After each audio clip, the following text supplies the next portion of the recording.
All hands on deck in Manila with the annual Traslacion happening this Thursday, January 9. The local government of Manila is teaming up with the police, armed forces, the Coast Guard, and the Red Cross to ensure the safety of devotees during the feast.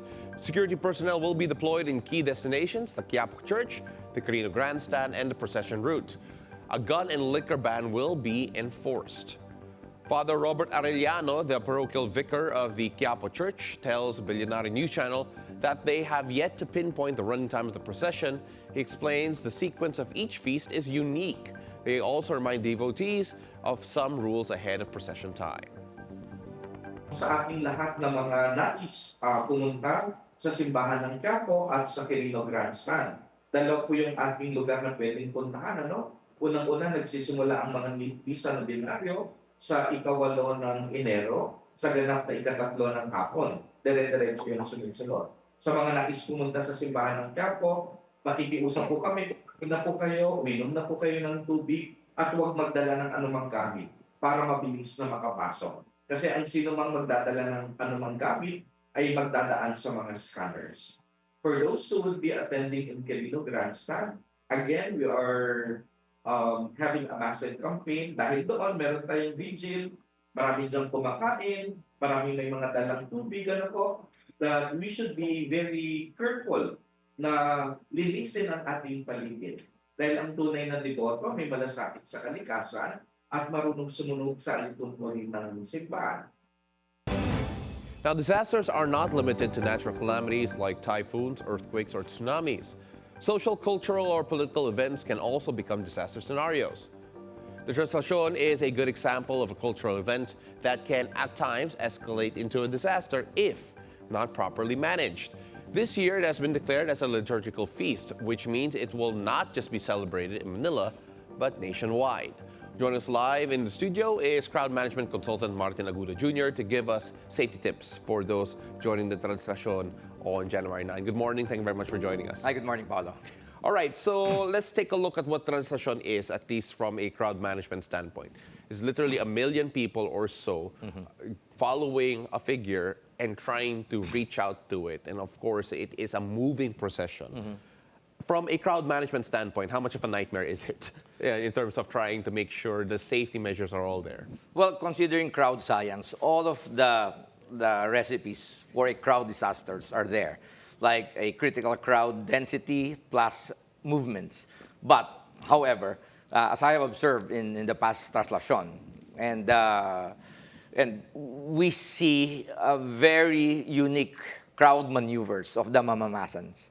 When we just observe from the television, we just see dangerous crowd movements. Yeah. But if we try to understand how do they do crowd management on their own, they have their own moves on how they celebrate the tradition. Okay, so that's why I call this, it's a choreographed craze or choreographed stampede, because they have their own choreography.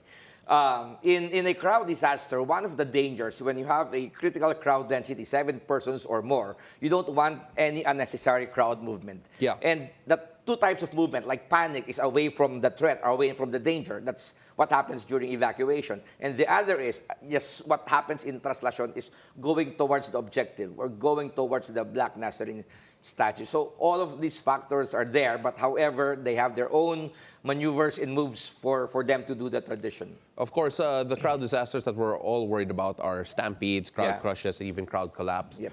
You look at what makes this unique, kasi you mentioned it is choreographed, but then there are also instances where individuals, people, have to go in the opposite direction for medical reasons, for whatever personal reasons. Minsan kasi there are people who go against the flow. What makes this unique in the sense that, okay, hindi sila masasaktan because of the choreography involved in all of this? As long as they follow the way how the crowd moves, the maneuvers, the movements, I think maybe relatively, we can say that we can celebrate Traslacion without major incidents. However, in some instances, like if there's an emergency, there's an evacuation, there's panic.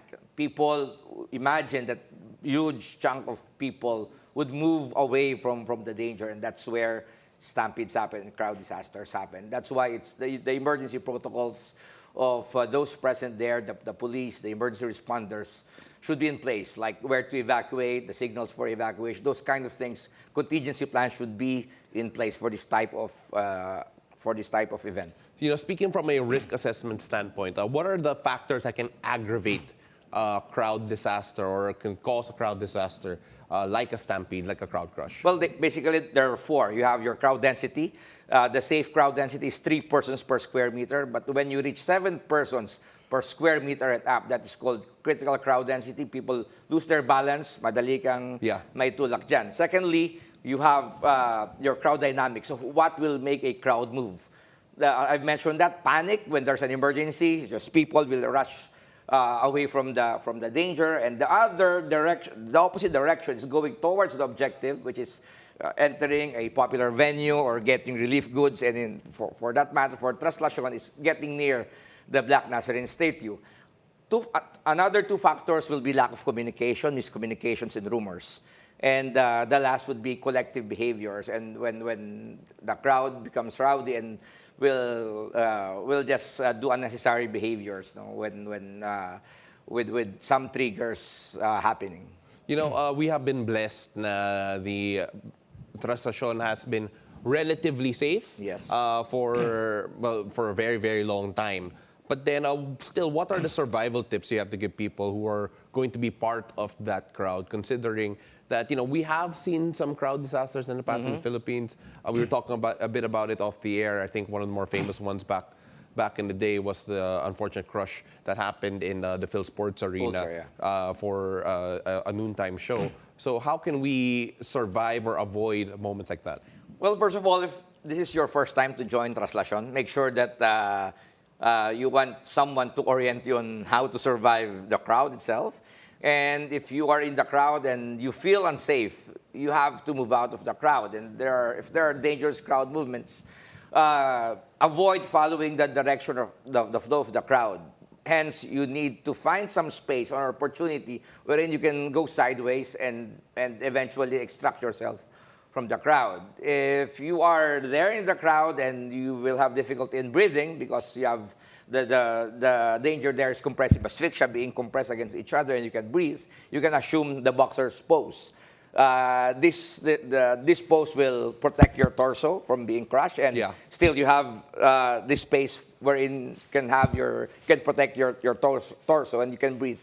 Yeah. And the last, if you get trampled there, you curl up, and you don't want to lie flat, otherwise you'll be stepped on. Yeah. So curl up like a ball, and that's your fetus position. Yeah. Yeah. And as much as possible, they say do not try to get up, otherwise you will just get stepped on. Just curl up, and if you can see the opportunity, then again extract yourself. All right, so boxer's pose, fetal position, very important just in case. Of course, that's expecting the worst, and hopefully we have another peaceful Traslacion moving forward. Sir, thank you very much for joining us and giving us all those tips. We really appreciate it. Thanks, Paolo. All right, so that's crowd management consultant Martin Aguda Jr.